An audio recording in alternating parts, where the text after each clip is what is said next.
Bonjour, je m'appelle Isaac Sajoul Teguero, étudiant de la licence de l'enseignement de français à à l'Universidad Estatal a Distancia de Costa Rica.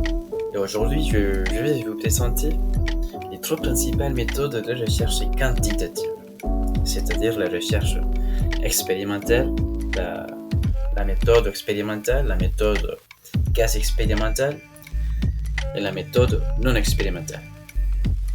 Alors, lors de cette présentation, nous verrons leur définition, leurs caractéristiques principales et des exemples concrets ou bien des exemples précis afin de bien les comprendre et savoir comment et quand et dans quel contexte les appliquer. Premièrement, la méthode expérimentale.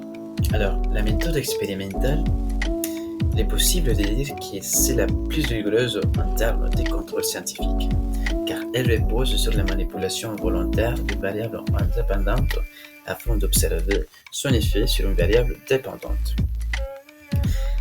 Tenant compte de cela, l'un des éléments clés de cette approche ou bien de cette méthode est la randomisation. Ça veut dire que les participants sont répartis aléatoirement entre un groupe expérimental et un groupe contrôlé. Et voilà, cela permet d'éliminer le biais potentiel et de garantir une validité interne élevée. Et bien, un exemple concret qu'il est possible de mentionner sur les tests de médicaments versus un placebo.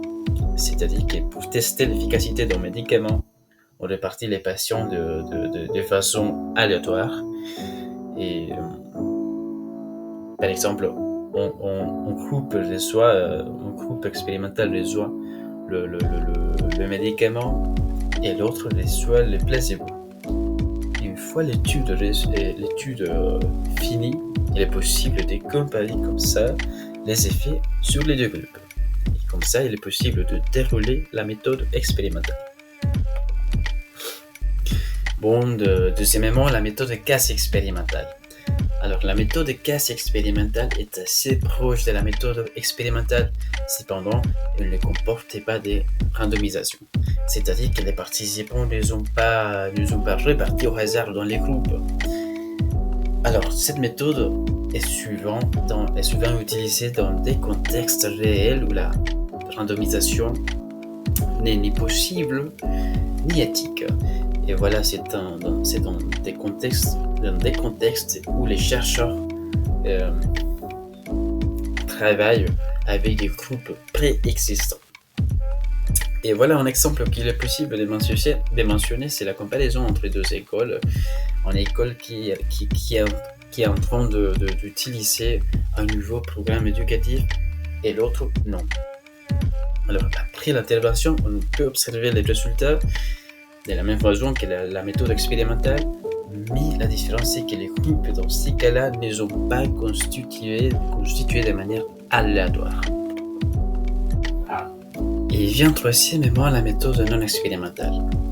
Alors la méthode non expérimentale, elle est trop différente aux autres méthodes si on fait la comparaison, car elle n'implique qu'un type de manipulation des variables.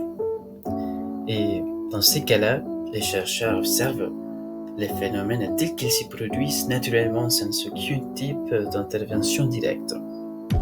Alors cette approche est utilisée quand il est impossible, par exemple, ou bien inapproprié d'intervenir, comme dans l'étude de certains comportements sociaux ou bien dans la situation ou dans les cas des phénomènes déjà passés.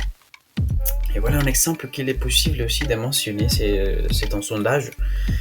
C'est un sondage sur le niveau du stress au travail. Et dans cet exemple, le chercheur collecte l'information via les données à travers des questionnaires sans changer les conditions de travail. Et voilà, en conclusion, il est essentiel de comprendre que chaque méthode a sa propre valeur.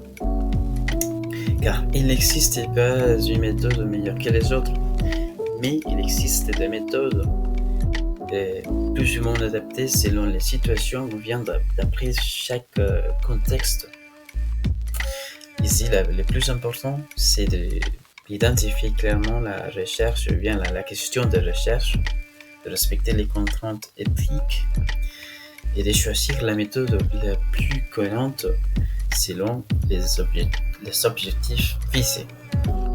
Et voilà, et merci pour votre attention et ciao ciao, à bientôt.